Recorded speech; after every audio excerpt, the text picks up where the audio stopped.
Ceci est un livre audio autogénéré par Google. Première partie, de quelques rapports entre le coronavirus et l'État. Tout d'abord, le virus et nous. Il faut prendre la pandémie comme un événement, au même titre que celui des Gilets jaunes, même s'il est complètement subi, alors que nous pouvions avoir l'impression d'être partie prenante du premier. C'est le propre d'un événement au sens fort, que du fait de son imprévisibilité, il produise un choc en retour qui remette des certitudes en cause, questionne sur le rapport au réel, le relatif et l'absolu, la puissance de l'espèce en termes de rapport à la nature, mais aussi la finitude de notre condition humaine. Mais de notre point de vue, ce choc a été amplifié par le fait qu'il succède à 14 mois d'agitation et de mouvements continus. Or, s'il en est la suite chronologique, il n'en est pas la continuité politique, bien au contraire. Ce n'est pas étonnant qu'il ait produit, de notre point de vue toujours, une forme immédiate de déni d'un événement particulièrement perturbateur de par sa nature, un virus, fort différente de ce qu'on a l'habitude de rencontrer comme adversaire. Déni provoqué aussi par le fait que pour certains l'événement, quel qu'il soit, n'est là que comme parenthèse d'un cours historique plus long et plus fondamental, celui des luttes de classe par exemple pour les marxistes évaluant le mouvement des Gilets jaunes à cette aune hier, mais susceptible d'avoir la même grille de lecture aujourd'hui par rapport à la pandémie. Tous les pouvoirs en place ont été tentés par le même déni, même s'ils ont dû se rendre à l'évidence et qu'il leur a fallu réagir puisque c'est quand même le moins que les populations puissent attendre d'eux. Mais pour ce qui est de la France, il a fallu passer directement des mesures de lutte contre les mouvements de ces dernières années en mesures de contrôle sanitaire général et les faire respecter. Transformer le peuple en éruption de la période précédente en des populations anesthésiées, en état de sidération diront les journalistes, à sécuriser. Noyer l'urgence sociale sous l'urgence sanitaire quitte à ce que l'urgence sociale revienne en boomerang, comme cela semble se faire jour en Italie du Sud. En France, le pouvoir y a répondu en partie avec les primes évoquées pour que ceux que les médias nomment les invisibles, dont la valorisation sociale est souvent inexistante, voirie, magasiniers, caissières, etc. Ces primes tiennent du principe de précaution, de la part du pouvoir, pour ne pas retomber dans un scénario du type gilet jaune à la sortie de crise sanitaire. L'État, gérer l'incertitude. Par l'incertitude. Une des caractéristiques de l'État sous sa forme réseau, c'est sa perte d'universalité, sa résorption dans une combinatoire de particularités au même titre que les autres. Et dans cette particularisation de l'ancien État-nation, figure abstraite de l'universalité, il y a perte du pouvoir d'État comme étant le pouvoir de la souveraineté de la nation. Il n'apparaît plus alors que dans ses fonctions purement gestionnaires ou sécuritaires. Cela est apparu vivement, le lundi 16 mars 2020, avec un Macron qui fustigeait les Français qui transgressent les règles qu'il avait posées 4 jours auparavant sans en exprimer le moins du monde le bien fondé. Et ceci, alors même que le premier tour des élections municipales avait été maintenu par le Premier ministre sur avis d'un conseil scientifique, composé de chercheurs et médecins qui reconnaissent aujourd'hui avoir mal mesuré la gravité de la situation.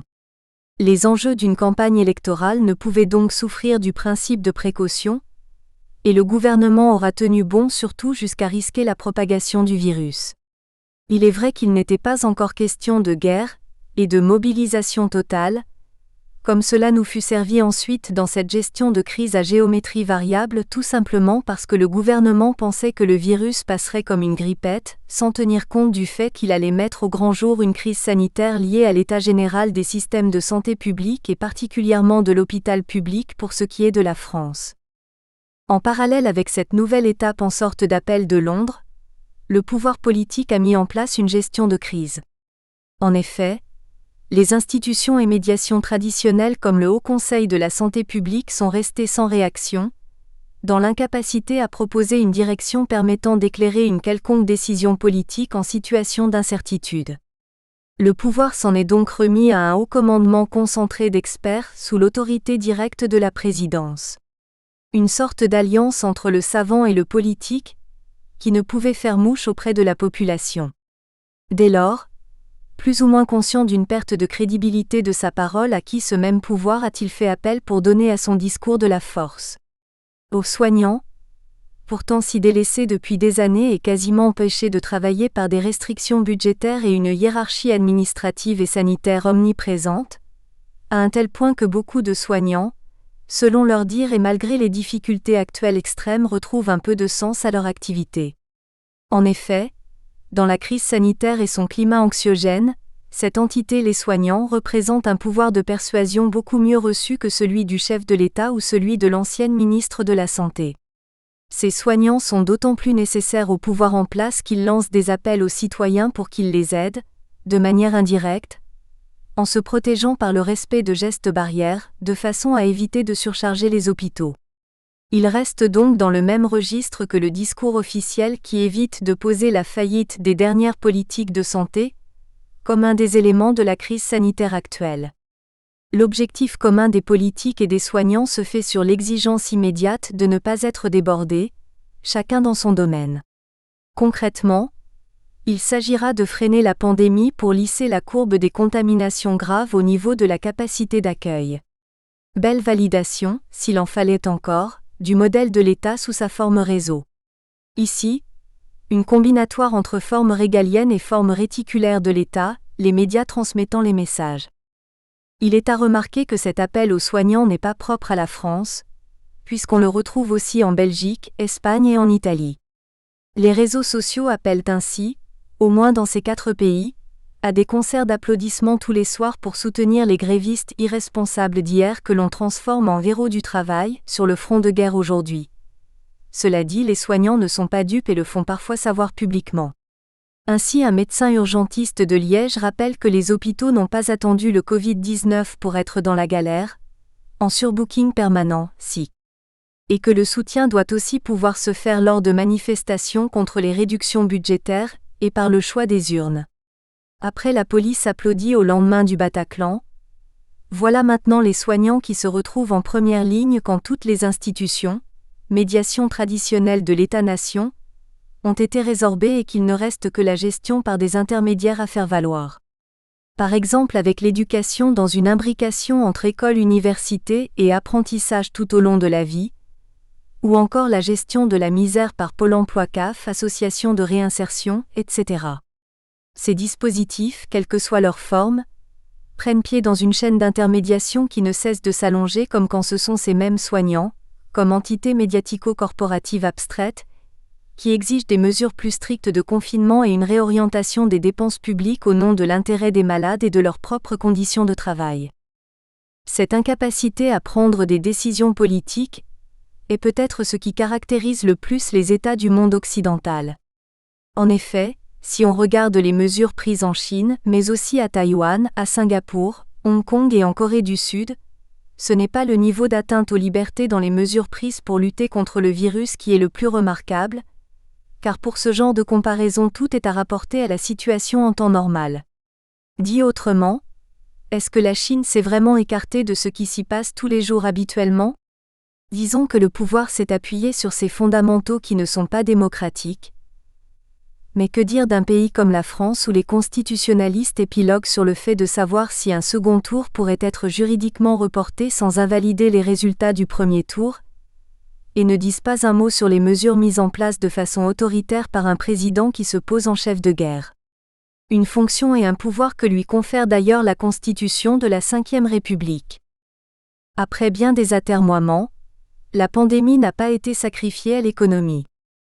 Bien sûr, le fait d'avoir réalisé des économies dans le secteur de la santé n'est pas pour rien dans la crise actuelle. Mais malgré les affirmations de la plupart des de gauche, des plus réformistes aux plus ultras, qui se sont précipités dans les réactions à chaud des plus hâtives et des moins fondées sur la course au profit, les États occidentaux ont vite abandonné une position écartelée et de fait intenable, entre poursuite de l'activité économique et lutte contre la pandémie. Le souci de la santé des marchés, y compris donc celui de la santé devenue marché, ausculté jusque-là par tous les pouvoirs y compris les médias, s'est effacé, provisoirement, devant celui de la santé des populations, de la santé avec un grand S. Il y va en effet de la capacité de ces États à assurer la reproduction d'ensemble des rapports sociaux, maintenir les grands services publics de santé, de transport et communication, la presse, les services urbains de nettoyage, les salaires pour les salariés qui bénéficient de contrats types, etc. Et pas seulement des activités de production qui font l'objet d'une panoplie de compléments visant à permettre le maintien des activités essentielles et les conditions d'une reprise de l'activité générale plus tard. Mais sur les mêmes bases si le virus n'est considéré dans le langage des économistes orthodoxes que comme une externalité négative ne remettant pas en cause le système. C'est du moins ce qui se passe dans des pays comme l'Allemagne ou la France. C'est moins net en Italie où l'économie souterraine est estimée à environ 25% du PIB, et plus dans le sud où l'emploi est traditionnellement plus précaire et les différentes mafias pourvoyeuses de petits boulots, et dans un pays déréglementé comme les États-Unis. Remarquons par exemple qu'en France, la prolongation exceptionnelle des allocations pour les chômeurs en fin de droit et le report de la réforme de l'indemnisation chômage, si peu contestée un an auparavant, qui devait entrer en vigueur début avril participent de cette volonté de circonscrire toute nouvelle révolte sociale en maintenant un revenu minimum de subsistance qui ne dit pas son nom, car il n'est pour le moment pas question de l'instituer officiellement. Malgré ces mesures, on voit réapparaître des discours catastrophistes sur une grande dépression à venir. Les uns postulant que l'arrêt de l'économie réelle nous met en position d'être à l'aube d'un krach majeur. Les autres que la bourse elle-même reflète une faillite prochaine avec la baisse brutale des cours et le dégonflement de la bulle. Les uns comme les autres se basent sur une pseudo-déconnexion finance-économie réelle tout en rapportant toutes les difficultés à une totalité d'où l'État semble absent, comme s'il avait déjà disparu, si ce n'est sous les coups de la Révolution, mais au moins sous ceux du patronat et du néolibéralisme. Les grandes firmes et les banques n'ont donc rien trouvé à redire aux mesures prises et les ont d'ailleurs soutenues en partie, leurs profits étant dans l'ensemble au plus haut et sans opportunité particulière en ce moment. Par ailleurs, il est à noter que l'e-commerce, et plus précisément Amazon et l'économie de plateforme en général ont largement tiré profit du confinement imposé par les États. Face à une explosion de commandes ces derniers temps, l'entreprise annonce une campagne de recrutement massive et des hausses de salaire. Elle va même jusqu'à proposer des contrats temporaires à des personnes au chômage technique, du fait de leur secteur momentanément sinistré, la restauration ou le tourisme. La crise sanitaire tend à focaliser la reproduction globale du rapport social capitaliste au niveau de chaque État, ce que nous appelons le niveau 2 de la structuration globale du capital, qui en est le garant. C'est comme si la production et même la finance se trouvaient momentanément subordonnées à une reproduction d'ensemble, systémique, prioritaire en temps de crise grave. On n'entend guère se manifester le patronat, à peine plus des syndicats qui jouent l'unité nationale, si ce n'est au niveau des secteurs clés impactés, hôpitaux surtout et hypermarchés, qui dénoncent incurie et manque de protection du personnel. Dans ces circonstances particulières, le niveau I, celui du capitalisme du sommet, exerce davantage sa puissance comme potentialité que comme effectivité. Il gère et couvre en dernier recours les écarts et les à-coups entre d'une part, les impératifs de la globalisation qui ne disparaissent pas avec la pandémie, les échanges internationaux, les problèmes liés au climat, et d'autre part, les contraintes et nécessités de l'urgence sanitaire et sociale qui relèvent de la gestion au niveau 2, c'est-à-dire du territoire national ou régional. Exemple, l'Italie obtient d'importantes mobilisations financières immédiates, mais accepte un contrôle plus rapproché de l'UE. Mais l'UE elle-même ne contrôle plus grand-chose, puisqu'on a appris depuis que l'Italie recevait aussi des aides de la Russie. Il y a bien là une distorsion des règles et des accords antérieurs de l'UE. Avec cette pandémie, on assiste à un double mouvement qui rebat les cartes et les rapports de force entre fractions capitalistes et grandes puissances. Elle impose de fait une gestion globale de niveau I. On l'a vu avec les rodomontades de Trump qui se sont arrêtées progressivement au fil de l'épidémie jusqu'à ce que l'administration américaine ne fasse consensus de lutte volontariste contre la pandémie enfin reconnue pour ce qu'elle est, sans que les grandes organisations internationales n'en contrôlent véritablement l'organisation et une éventuelle coopération internationale, ce qui normalement aurait dû être du ressort de l'OMS. Mais elle joue en même temps le rôle de révélateur de la capacité de chaque État à gérer ses affaires internes de niveau 2 en cohérence avec le niveau I. Dans cet exercice, il semble bien que la Chine ait marqué des points.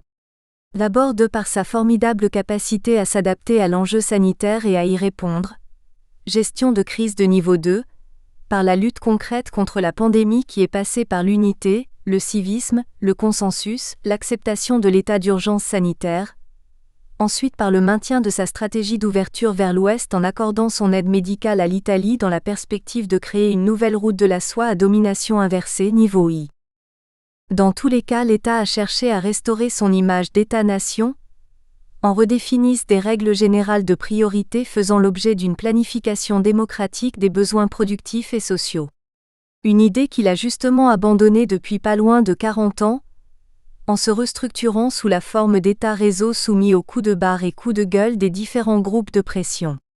Par exemple, en France, Macron doit composer avec les lobbies traditionnels que Macron et son personnel rapproché ne goûtent guère, mais il faut faire avec comme quand il va se montrer au salon de l'agriculture, gère de façon calamiteuse la question du glyphosate et provoque de fait, mais à contre-cœur, le départ de Hulot du gouvernement, et surtout les nouveaux, les entreprises high-tech, l'économie numérique, à qui il fait une cour à peine masquée avec son annonce de la Start-up Nation. Néanmoins, cette gestion fine du niveau 2, en fonction d'un état des lieux hospitaliers qui est loin d'être identique selon les pays et en fonction des choix politiques antérieurs et des marges de manœuvre budgétaires respectives, nécessite une articulation quasi immédiate avec le niveau I pour l'Union européenne. Cela passe d'abord par la décision prise par la Banque centrale européenne d'un plan de rachat des dettes souveraines. Ensuite, au niveau des différents États, on assiste à un rapprochement des positions de l'Allemagne avec celles de la France pour ce qui est du rapport aux grands équilibres en période de crise. Concrètement, les deux grands objectifs qui fixent les conditions d'adhésion, à savoir la limitation du déficit budgétaire à 3% du PIB et de la dette publique à 66% du PIB, sont mis entre parenthèses en temps de crise sanitaire majeure.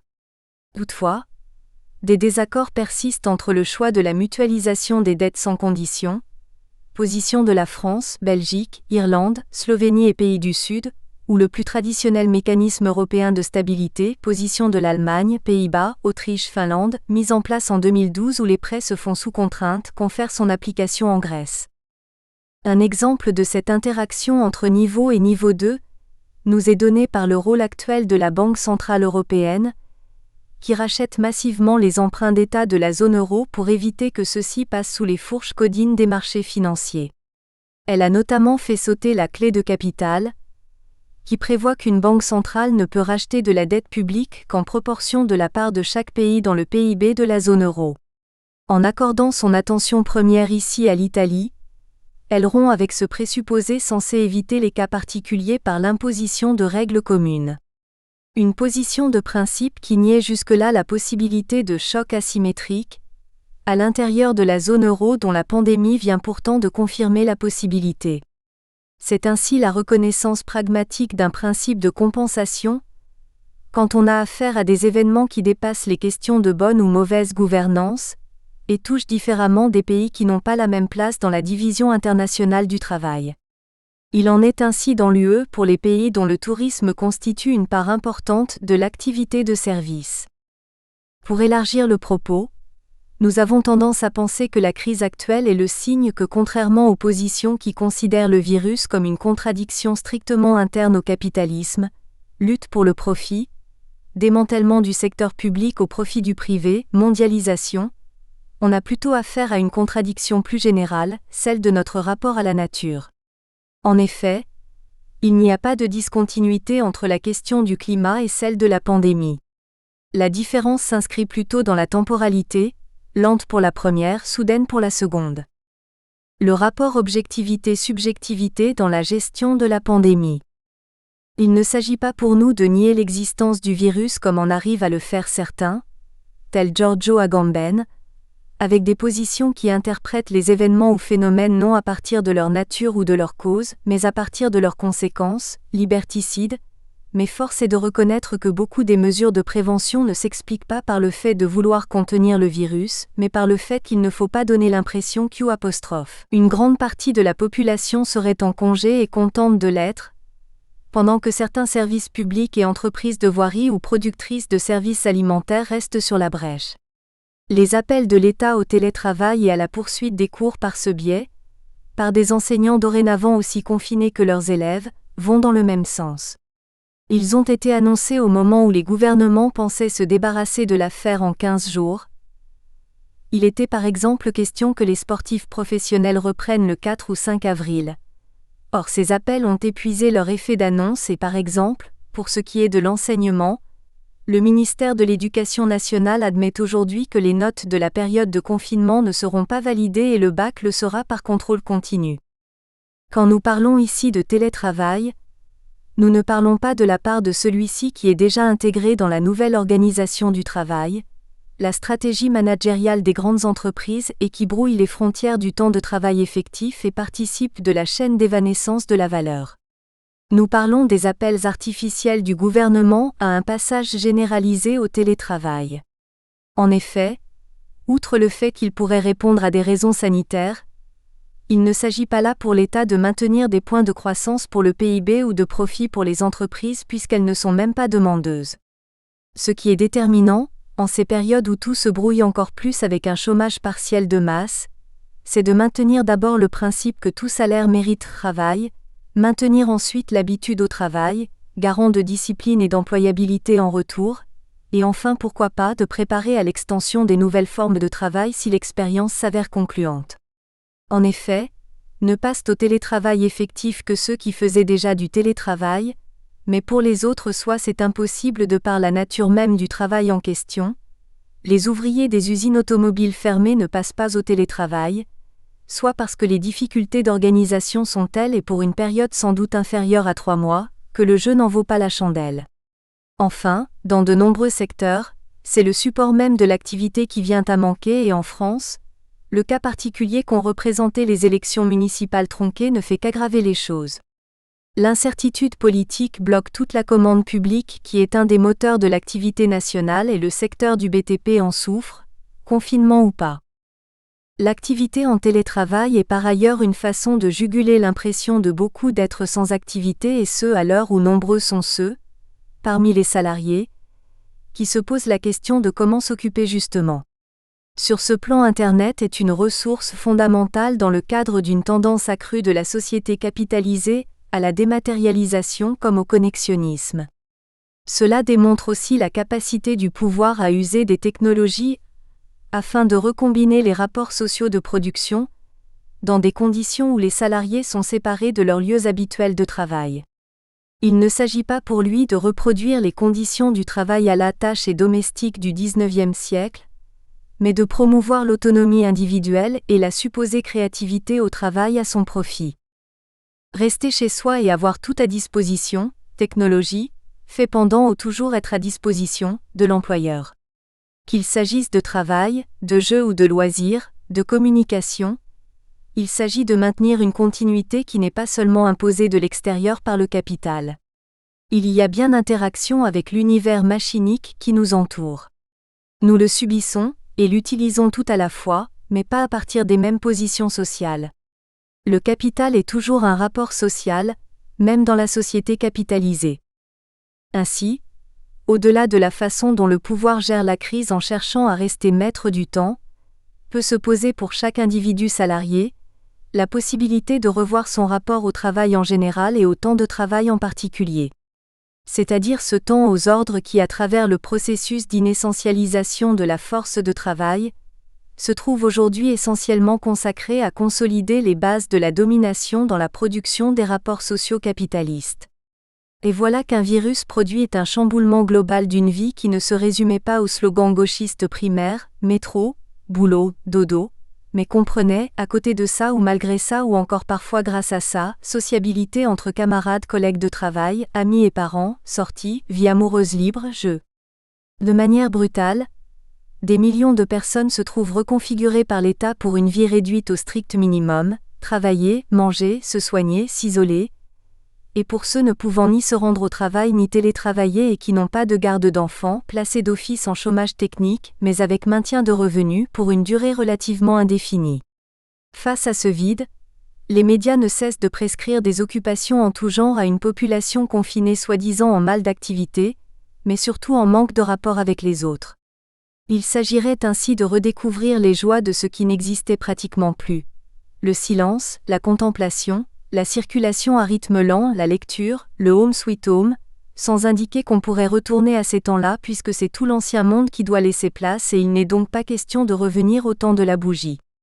Il s'agit de parachever ce qui est déjà en germe comme le laisse entendre aussi bien le discours sur le passage au tout numérique, que celui en faveur du passage au télétravail généralisé.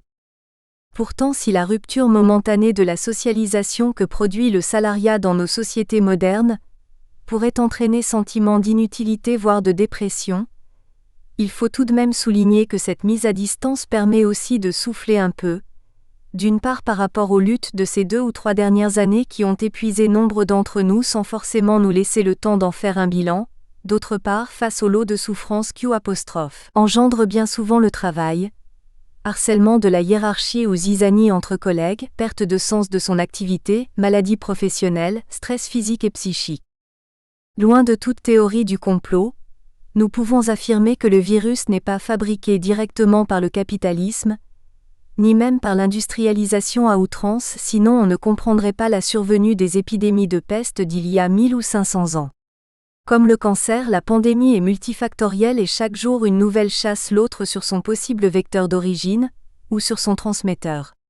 Par contre, que le virus soit favorisé par une destruction des écosystèmes, déforestation, extension de la chasse, commercialisation des espèces sauvages et remise en question de la barrière des espèces, etc., et les impératifs de l'agrobusiness ne fait pas de doute. Et surtout, sa diffusion correspond bien à la viralité des processus de globalisation, au nomadisme du capital et des personnes. En un mot, le virus épouse la fluidité du capital tout en la remettant implicitement en question puisque la globalisation-totalisation du capital empêche tout confinement d'une crise majeure. Il nous faut faire l'expérience de cet événement désastreux, même si cela prend aujourd'hui la forme d'une expérience négative dans la mesure où ce que nous avions l'habitude d'affirmer, c'est-à-dire l'existence variable et historique de la tension individu-communauté, ne peut plus s'exprimer à l'heure actuelle que par son manque ressenti en chacun de nous. Pendant ce temps, l'État nous somme d'abandonner toute tension de ce type pour mieux nous fondre dans l'autre sorte de tension que produit la peur de la contagion et de la maladie qu'il cherche à canaliser dans les gestes barrières, l'union sacrée et la guerre contre le virus, dont il serait le fer de lance légitime. Toute sortie de crise, pour nous, doit passer par le retour à la première forme de tension dont les luttes et les pratiques critiques ont été développées ces dernières années contre le capital et notre monde. Ce n'est pas son monde puisque nous n'y sommes pas étrangers. Temps critique, le 5 avril 2020, revue le 5 avril 2021. Deuxième partie, relevé de notes, en temps de crise sanitaire. Relevé 1, 24 avril 2020. L'impuissance relative des États. Début avril, Bruno Le Maire, ministre de l'Industrie. Nous devons repenser la mondialisation à l'aune de la souveraineté. Position apparemment partagée par Berger, de la CFDT. Patrick Artus, chef économiste chez Natixis. L'État doit se conduire en stratège et soutien financier plus qu'en opérateur économique. Mais pour un pays comme la France, la production industrielle ne représente plus, selon les critères de la comptabilité nationale, qui sont aujourd'hui communs dans les pays de l'OCDE, qu'un peu moins de 15% de la valeur ajoutée totale produite. La tendance à la relocalisation se poursuivra sans doute, mais de façon modérée dans les secteurs qui ne seront pas jugés stratégiques et où la situation est réversible. La fabrication de masques n'a rien à voir avec l'électronique. Mais les limites sont évidentes. Si on prend l'exemple du pays européen le plus touché, l'Italie, il est celui dont les entreprises de la région lombarde et plus particulièrement les villes de Bergame et Brescia, les plus atteintes par le virus, sont aussi celles qui étaient le plus en contact avec la Chine, échanges dans le secteur textile, mais aujourd'hui, cette même région lombarde subit la pression des entreprises du grand pays industriel le moins touché par le virus, l'Allemagne, parce que ses constructeurs automobiles sont dépendants des fournisseurs lombards. La globalisation est un processus d'entrelacement de flux. La dette publique peut augmenter sans problème dans l'hypothèse probable du maintien à court terme des taux négatifs, et tant que les fondamentaux économiques, c'est-à-dire les grands indicateurs économiques, restent fortement déflationnistes, ce qui est le cas. Par ailleurs, au niveau européen, La BCE aurait toujours la possibilité d'annuler la dette à moyen terme puisque cette décision se prend seulement à la majorité des 2/3 et non pas à l'unanimité comme pour la plupart des autres mesures. Le vote se faisant par ailleurs par roulement des États, il peut y avoir des opportunités conjoncturelles supplémentaires. Cette possibilité serait beaucoup plus difficile si elle devait dépendre des gouvernements de l'UE, où les décisions se prennent à l'unanimité. Bien sûr, dans le premier cas de figure, c'est-à-dire au sein de la BCE, cela nécessiterait de convaincre l'Allemagne et les Pays-Bas du bien fondé d'une aide particulière accordée aux pays du sud de l'Europe. Toutefois, rien d'impossible puisque ces mesures profiteraient en retour des flux monétaires en sens inverse provenant des exportations des pays du Nord en direction du Sud. C'est déjà ce qui s'était passé pour la Grèce il y a quelques années, et les directives de la Troïka étaient purement autoritaires et punitives par rapport à la Grèce. Elles n'avaient pas de justification économique stricto sensu comme Yanis Varoufakis, ministre des Finances et négociateur grec, l'avait fait savoir immédiatement. L'Allemagne nous fournit un bon exemple de la diversité de sens de ces flux, elle qui a compensé ces mesures de restriction de la demande intérieure. Augmentation des impôts, baisse des salaires, des pensions et dépenses sociales, par une augmentation de la demande externe en provenance de ces mêmes pays du Sud. Elle creuse ainsi leur déficit alors qu'elle accroît ses excédents, ce qui lui permet d'apparaître vertueuse. À son modeste échelon, comme d'ailleurs la Chine à un niveau plus élevé, l'Allemagne serait tout à fait apte à piloter un nouveau type de plan Marshall à l'intérieur de l'UE tout en ressortant encore plus forte et avec une UE mieux intégrée. Il ne faut par contre pas attendre de plans de ce type de la part des États-Unis. L'échec de la tentative d'établissement d'un nouvel ordre mondial en 1991 a conduit ceux-ci à un repli entériné par Obama et accentué et fortement idéologisé par Trump. Ce dernier point auquel s'ajoute la gestion pour le moins problématique de la crise sanitaire par l'OMS, est un signe de la difficulté de gestion de la puissance au niveau I, ce que nous appelons l'hypercapitalisme du sommet à la suite de Fernand Braudel. Le politologue Bertrand Badi, Sciences Po Paris, parle de l'impuissance des puissances, Libération le 10 avril 2020, qui a conduit à un cavalier seul des États dans leur propre gestion de la pandémie. Mais nous sommes dans un autre contexte. Badi fait comme si le niveau 2 des nations pouvait être prédominant, toute frontière ouverte, alors que dans les conditions de la mondialisation-globalisation, la première attitude a été celle du déni d'une extension d'un virus forcément chinois et amené à le rester à l'exemple des deux précédents. Et quand le virus a commencé à se répandre en Italie, cela a tourné au sauve-qui-peut et d'abord à des réponses nationales avant que la prise de conscience de la gravité de la situation ne conduise à une concertation, puis à des coordinations de l'action comme au sein de l'UE. Pendant que régnait cette cacophonie au niveau des États, les plateformes numériques se sont retrouvées au centre des rapports de puissance d'abord parce qu'elles sont mondiales et dotées d'une grosse force de frappe financière avec par exemple, la fondation Bill Gates qui constitue le deuxième contributeur en importance de l'OMS, ensuite parce qu'elles ont offert leur infrastructure de circulation pour les connexions essentielles et la distribution des marchandises. Au centre aussi dans la mesure où elles se savent appuyées par les secteurs de la finance et peuvent même se permettre le luxe, ou l'outrecuidance, c'est selon, de proposer d'assister directement les États dans le contrôle du confinement, traçage. Toutefois, si cela marque bien la puissance du niveau, l'hypercapitalisme, le champ d'intervention est bien le niveau IL, c'est-à-dire celui du territoire national, confère par exemple la gestion asiatique de la crise permise par le poids qui occupe les technologies de l'information et de la communication parmi la population. À ce niveau IL toujours, la collecte des données par l'Internet y brouille pour ne pas dire abolit les frontières entre sphère publique et sphère privée, entre État et économie, par rapport à l'époque bourgeoise où la société civile faisait tampon. Néanmoins, Bruxelles, tout en souhaitant une réponse européenne commune à la sortie de crise, sous-entendue économique, est incapable d'imposer la proposition des Corona-bonds et plus généralement la mutualisation de la dette alors même que le temps presse pour l'Italie, l'Espagne et le Portugal qui empruntent actuellement 3 fois plus cher que la France et l'Allemagne même si l'Italie vient de lever sans trop de problèmes 100 milliards d'euros. Par ailleurs, l'Espagne vient de faire une proposition, pour le moment isolée, de dette perpétuelle appuyée sur le budget européen où seuls les intérêts feraient l'objet de versements. Pourtant le problème de l'endettement est réduit par des taux d'intérêt bas qui resteront inférieurs aux taux de croissance, dont même si, par exemple pour la France, le taux d'endettement passait de 98% du PIB à 115%, il baisserait à nouveau mécaniquement. Ces taux bas marquent aussi une différence par rapport à la crise de 2008.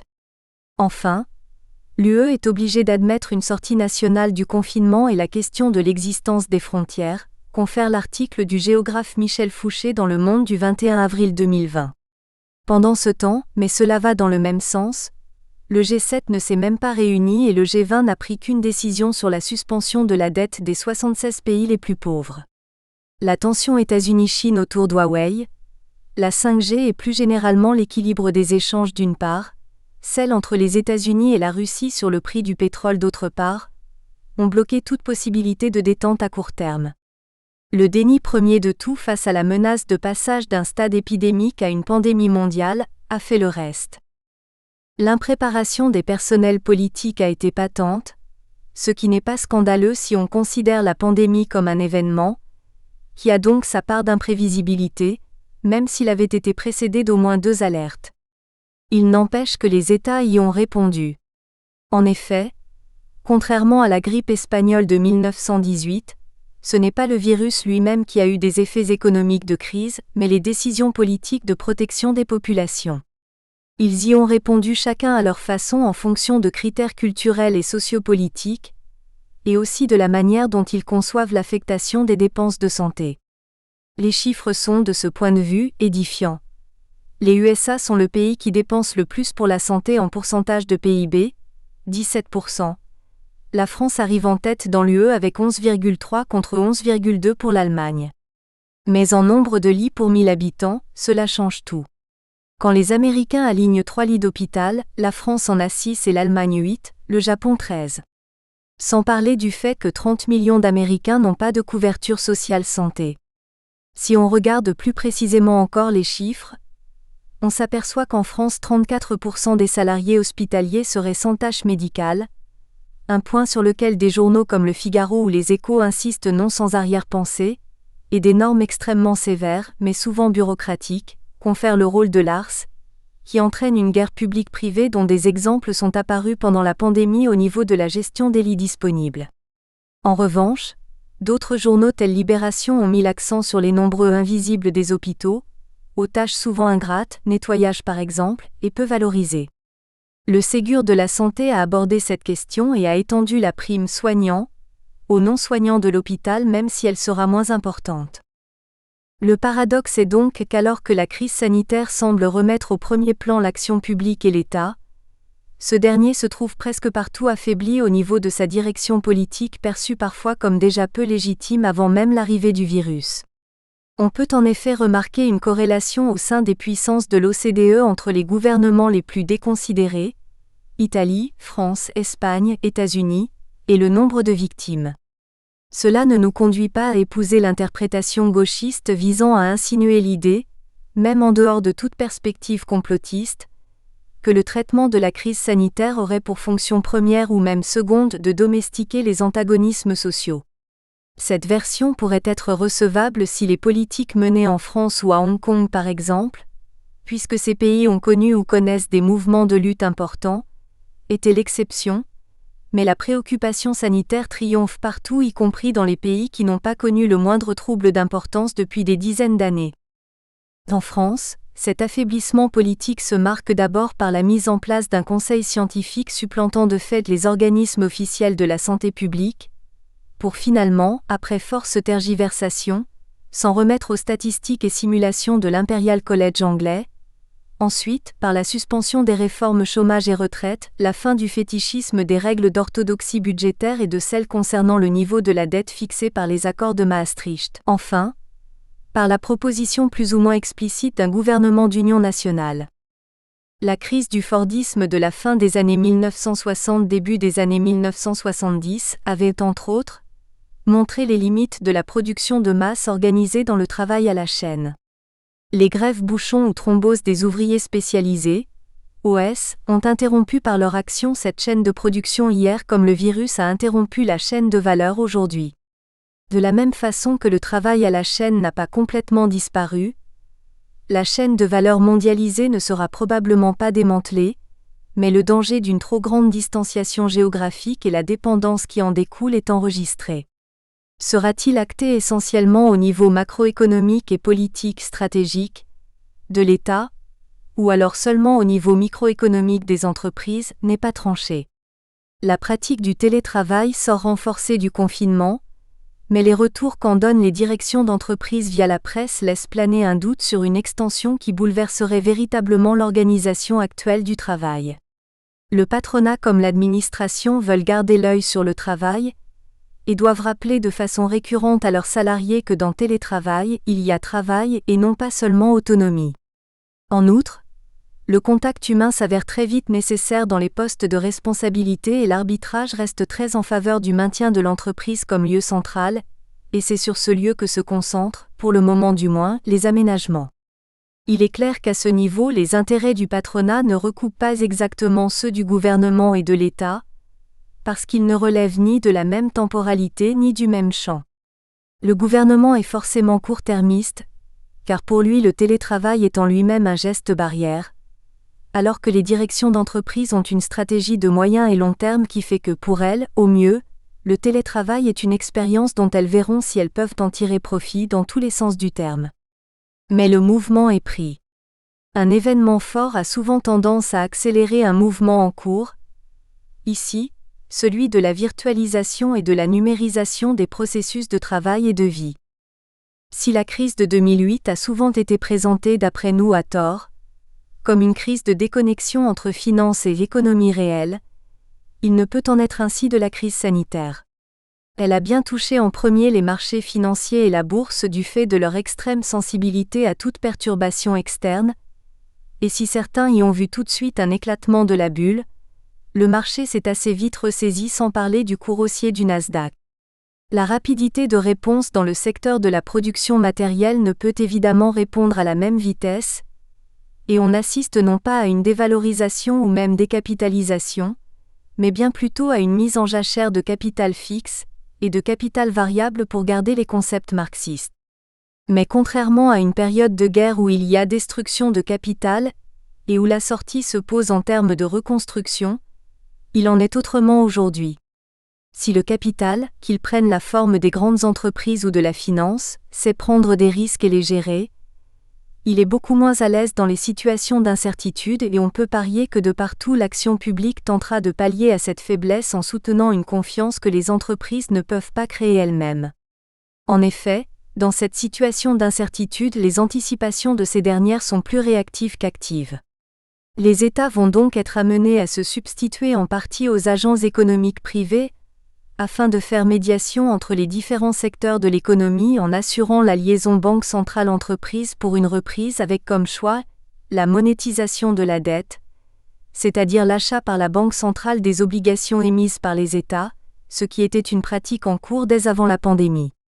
Si la dette perpétuelle a pu être présentée comme un choix alternatif, pour le moment cette proposition, espagnole, ne représente pas une position consensuelle. Elle pourrait toutefois être euphémisée dans une pratique plus courante, qui consiste à faire rouler la dette, c'est-à-dire à rembourser une dette arrivée à échéance grâce à un emprunt du même montant. Une pratique que peuvent parfaitement se payer les États doués d'une certaine puissance ou des entités telles que l'UE si elles adoptent une politique commune sur le sujet. Pour conclure, si on a pu dire que les banques centrales étaient devenues des prêteurs en dernier ressort, la crise sanitaire tendrait à montrer que les États sont redevenus des garants en dernier ressort. Pour la première fois depuis plus de 70 ans, les États ont eu à appliquer une gestion des populations dans une situation inconnue jusqu'alors puisque ne correspondant ni à une guerre classique ni à une guerre sociale. Il est à souligner qu'avec des méthodes fortement différentes, les divers régimes politiques n'ont rencontré nulle part une véritable opposition aux mesures d'urgence peu démocratiques utilisées contre la propagation du virus. Et quand elles se manifestent, c'est à retardement et sur des bases là aussi fort différentes. Si on prend d'un côté certaines réactions à la pression policière dans des banlieues françaises et les quelques tentatives de réappropriation ou pillage en Italie, et de l'autre, les manifestations, parfois avec armes, des opposants au confinement dans les villes démocrates ou sudistes des États-Unis. Cette gestion des populations montre des fractures qui ne recouvrent pas exactement celles des classes. De nouvelles questions se sont posées abruptement. Que faire des personnes âgées et à un degré moindre que faire des jeunes ? Deux sujets qui préoccupent beaucoup plus le gouvernement que d'éventuelles grèves sont les licenciements ou la possibilité d'un redémarrage rapide des usines automobiles dans un contexte de surproduction de véhicules fonctionnant suivant les anciens critères, diesel, thermique. Par ailleurs, la notion de population les plus fragiles a fait florès qui est loin de recouper l'ancienne figure du prolétaire quand c'est la grande pauvreté qui tout à coup sort de l'ombre. La prise en compte par les politiques comme par les médias que si tout le monde est touché, ce n'est pas de la même façon, les a conduits à reconnaître et insister sur l'accroissement des inégalités produites par les mesures de confinement et à en faire un élément parmi d'autres de son intensité, de sa durée et de sa levée, sa prolongation pouvant s'avérer très problématique. Le 24 avril 2020. Relevé 2, 30 avril 2020. Une gestion de la crise sanitaire au coup par coup. Avec 10 millions, 10,2 au 22 avril 2020 de salariés en chômage partiel, les 9 millions de grévistes de mai et juin 1968 sont dépassés. La situation n'est certes pas la même puisque ce qui était choisi à l'époque comme offensive ouvrière est aujourd'hui subi, mais cela donne une idée du choc. Un choc amorti par une prise en charge de l'État à hauteur de 84% du salaire brut, mais dans de nombreuses grandes entreprises elle atteindra 100%, correspondant quasiment à un revenu garanti néanmoins loin d'être universel. En contrepartie, ce chômage partiel se paye de suppression de jours de RTT jusqu'à 10 journées, et d'une augmentation des heures de travail post-crise jusqu'à la fin décembre, confèrent les ordonnances de mars 2020. À noter que c'est la France qui fournit le plus gros des efforts en ce domaine en Europe en y consacrant le double des crédits accordés aux entreprises en Allemagne, mais dans un total des crédits pourtant beaucoup moins important en valeur relative. France, 1,9% du PIB, Espagne et Italie, 1,2, Pays-Bas, 2,7, RU, 3,1, Allemagne, 4,4. Par contre, l'Allemagne offre la plus grande proportion de l'aide aux très petites entreprises TPE, d'une part et aux fleurons industriels d'autre part, 5 fois plus que la France pour ces derniers, mais sans condition. En revanche, en France, en contrepartie de son aide aux entreprises, l'État pose ses conditions. Pas de versement de dividendes cette année et suivant l'exemple récent du Danemark, elle interdit aussi les aides aux entreprises ayant leur siège ou des filiales dans les paradis fiscaux. Cela concernerait plus de 50 grandes entreprises. La BCE ne suit pas pour le moment la Fed américaine qui, elle, rachète des prêts bancaires pour l'aide aux entreprises, d'abord, pour prémunir ces banques de dette qui s'avèreront non remboursables parce que les crédits d'aide n'auront pas été assez sélectifs. A priori ce n'est pas le but. Ensuite, et en conséquence, pour ne pas assécher les réserves des banques nécessaires pour des investissements futurs. Néanmoins, suite aux règles établies après la crise de 2008 avec les accords dits de Bâle III, les banques ont été obligées d'augmenter leur proportion de fonds propres par rapport aux actifs détenus classés comme risqués ou douteux. Elles passent en Europe de 8,8 à 14,6%, même si le total de ces fonds propres par rapport au bilan d'ensemble ne représente que 5,8%. Une assurance qui n'est donc pas énorme. Mais dans l'ensemble, les banques sont plus recadrées qu'au moment de la crise financière de 2008, y compris les banques centrales. Par exemple, quand on parle d'argent hélicoptère, les banques centrales sont opérationnelles pour le parachutage, mais le lieu d'atterrissage, les bénéficiaires est du ressort de l'État. En période de crise grave, l'indépendance des banques centrales, un des grands principes du néolibéralisme consacré à Maastricht pour l'UE, se réduit comme peau de chagrin. Pour beaucoup de secteurs industriels, hors bâtiments et travaux publics, la reprise de l'activité industrielle avant la fin du confinement n'a pas grand sens parce que la mise en veilleuse actuelle des circuits de distribution pose un énorme problème de stockage et qu'une reprise tambour battant contredirait le système du juste à temps. Par exemple dans l'automobile, les usines doivent attendre la réouverture des concessionnaires. De toute façon, le déconfinement semblant partout se faire de façon très progressive, il n'y a pas de risque d'emballement de la production. Toujours dans l'automobile, les conditions de redémarrage ne sont pas liées qu'à des contraintes techniques. Elles dépendent aussi de la plus ou moins grande disposition de liquidité. Le niveau de trésorerie des entreprises avant la crise, par exemple bon pour PSA, très moyen pour Renault, et de la capacité à abaisser le point mort, comme au moment de la crise dite pétrolière de 1973 à 1974. En effet, dans les conditions d'un marché d'après-crise sanitaire forcément incertain, il ne s'agit pas pour les grandes firmes de produire plus dans n'importe quelles conditions, mais de produire mieux. Si on considère les chiffres actuels, les entreprises qui résistent le mieux sont celles dont les marchés sont les plus diversifiés. Encore un signe qui indique que sauf dans les secteurs qui seront jugés stratégiques, la mondialisation ne reculera pas parce que cette diversification tient compte de la nécessité non seulement des délocalisations, mais d'une nécessaire proximité avec les marchés émergents. Nous avions souligné dans notre précédent relevé les obstacles d'ordre bureaucratique à la lutte contre la pandémie en France. On en a eu confirmation dans Le Monde du 25 avril 2020 qui décrit les difficultés rencontrées par les laboratoires vétérinaires, pourtant équipés pour réaliser des tests massifs, et laboratoires publics de recherche pour participer au dépistage. Effectifs pour 5 d'entre eux seulement sur 5 ans. En effet, ils doivent faire face au conflit de compétences entre les préfectures, l'ARS, qui a entre autres interdit la pratique des tests aux labos privés, et les CHU, confère notre exemple de Lille dans le précédent relevé. Tout cela ne date pas d'aujourd'hui puisque le nouveau management public qui sévit depuis une vingtaine d'années au moins, a conduit à appliquer le pire du système anglo-saxon, ce qui se traduit en France par aligner le public sur le privé, avec le pire de la structure techno-bureaucratique française, les certifications, les protocoles uniques et centralisés. La recherche fondamentale va elle aussi être brimée, par la généralisation de la logique de projet au sein de l'Agence nationale de la recherche, ANR.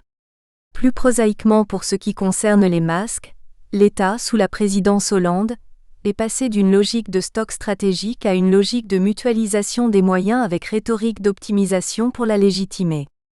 Les risques sanitaires vont se répartir en de multiples acteurs tous contraints du point de vue budgétaire.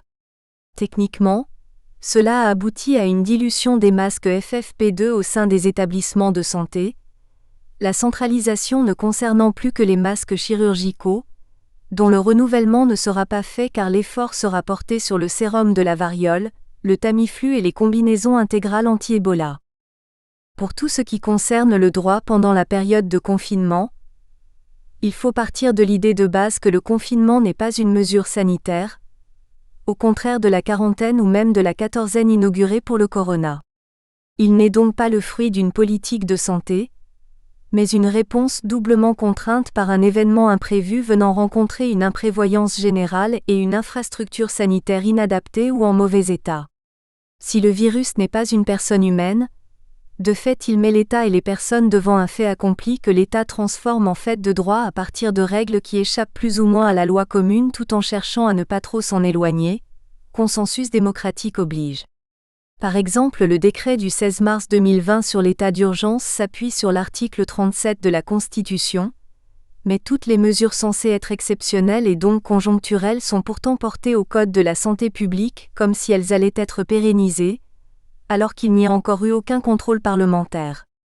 Le socle commun à tout cela semble l'article 34, qui opère une véritable révolution copernicienne du rôle de la loi. Dans les régimes précédents de la 111e et de la 4e République, la loi, expression de la volonté générale, pouvait intervenir dans tous les domaines. Elle n'était limitée ni par la Constitution, en l'absence de possibilité de contrôler effectivement la conformité d'une loi à la norme fondamentale, ni par le règlement qui ne pouvait intervenir qu'en vertu d'une loi. Or, la Constitution de 1958 semble renverser le rôle respectif de la loi et du règlement ou décret. L'article 34 limite la loi à une liste de domaines particuliers, tandis que l'article 37 dispose que le règlement peut couvrir tous les champs non attribués à la loi. C'est donc désormais le règlement, pris par le pouvoir exécutif, qui devient autonome. Toutefois, cette nouvelle tendance juridico-politique peut être battue en brèche quand la question est portée sur la voie publique et que le débat s'emballe comme à propos du projet gouvernemental concernant une application de traçage via les smartphones pour une application Stop Covid. En conséquence, au lieu de passer en catimini, le projet est repoussé à une date permettant un vote en présentiel. Pouvoir en place aux citoyens, personne n'échappe au dilemme de la neutralité ou non de la technique. Les Gilets jaunes l'ont d'ailleurs expérimenté dans leur utilisation de Facebook. Formidable moyen de mobilisation dans un premier temps, de surveillance policière dans un second. Le 30 avril 2020. Relevé 3, 5 mai 2020. Crise sanitaire et capitalisme. Nicolas Hulot sur BFM TV. La pandémie est un signe. La nature nous adresse une sorte d'ultimatum, tout ça est un mal nécessaire, 22 mars 2020. Devant un tel lanceur d'alerte, n'est-il pas bon de rappeler que l'espérance de vie au Bangladesh, l'un des pays le plus densément peuplés et les plus pauvres de la planète, est passée de 46 ans en 1960 à 73 ans en 2017. D'une manière générale, les épidémies n'ont pas arrêté de reculer au cours du XXe siècle, même si le VIH a été très meurtrier et le reste en Afrique, le continent qui est le plus touché par les épidémies est pour le moment le moins touché par le Covid-19.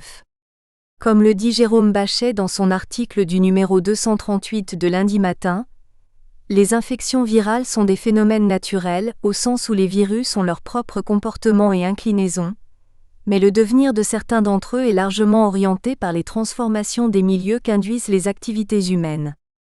Or, la transformation de ces milieux ne relève pas, comme le sous-entend Hulot et bien d'autres à propos du Covid-19, d'une vengeance de la nature à notre égard.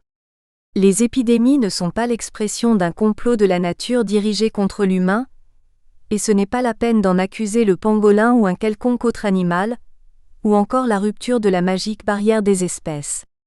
Il est aussi hasardeux de laisser croire que les zoonoses résultent directement de la déforestation. Non seulement un lien direct n'est pas scientifiquement établi dans ce sens, mais une telle assertion occulte les conditions premières de leur émergence. La précarité des populations rurales vivant aux confins des forêts tropicales et qui défrichent parce qu'elles sont privées de terre confère. Jacques Tassin, chercheur en écologie forestière au CIRAD, spécialiste des invasions biologiques dans Penser comme un arbre, Odile Jacob, 2018. Comme bien souvent quand il est parlé de nature, il est parlé sans ou contre les humains. La lutte contre la pandémie nous offre un exemple de ce qu'Alain Suppiot nomme « la gouvernance par les nombres », du nom de son livre éponyme. L'augmentation de la puissance de calcul des mathématiques par les nouveaux moyens technologiques permet la quantification de tout ce qui est quantifiable. La médecine a ainsi opéré des calculs de probabilité pour les programmes de vaccination. Gouverné par les nombres comme on le voit avec l'avalanche de chiffres, et maintenant la délimitation de zones de contamination par la puissance publique permet de se passer de la loi pour gouverner de façon discrétionnaire à l'abri d'un « état d'urgence » que personne ne conteste ouvertement tant la peur est devenue naturelle, dans une société qui d'un côté prône le zéro risque et multiplie les principes de précaution et de l'autre s'avère surprise que le risque climatique surgisse comme s'il sortait de nulle part. Ainsi, dans les EHPAD seule la mortalité brute est quantifiable, pas la dignité et les conséquences de la rupture de socialité produite par un isolement par rapport aux familles et amis.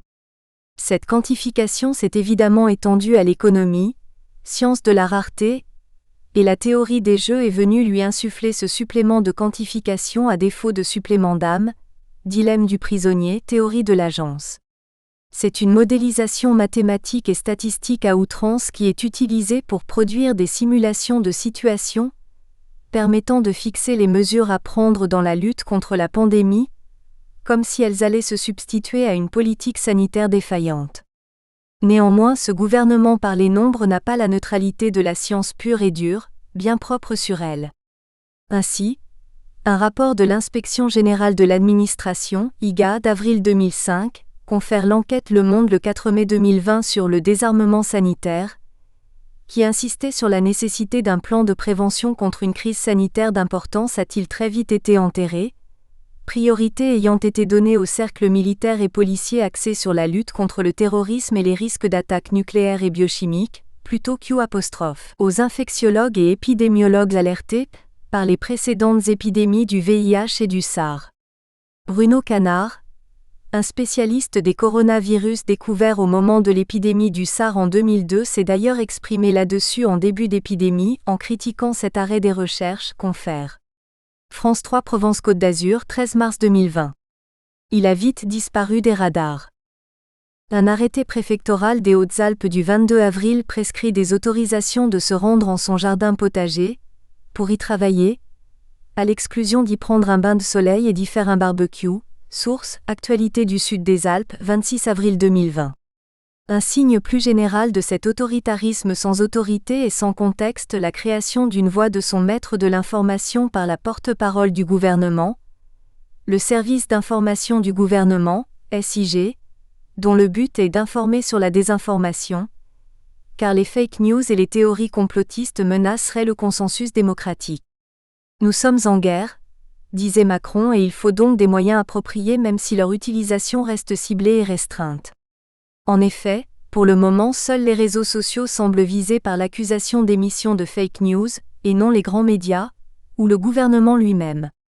Comme nous ne sommes pas tout à fait en temps de guerre malgré la déclaration préliminaire de Macron, nous échappons de justesse à une information sous contrôle militaire. Les informations n'émaneront donc pas d'un ministère de la guerre qui n'existe pas, mais d'articles en provenance des médias les plus méritants. Libération et Le Monde arrivent sans surprise en tête des bonnes feuilles du gouvernement. Le Figaro, trop critique sûrement, où ne va pas se cacher la critique aujourd'hui, n'est pas mentionné, qui dénonce le parti de l'ordre sanitaire et de l'hygiénisme. Le débat avorté sur le confinement spécifique à destination des vieux et personnes à risque, s'il a disparu des radars gouvernementaux, a ressurgi d'une façon intéressante dans Libération le 28 avril suite à une tribune de Véronique Fournier, présidente du Centre national des soins palliatifs et de fin de vie et favorable à l'euthanasie. La réa jusqu'à quel âge ? Pour son propos, elle s'appuie sur un think tank américain de réflexion éthique. Nous espérons que vous avez apprécié cet aperçu. Pour continuer à écouter ce livre audio sur Google Play Livres, utilisez le lien dans la description de la vidéo.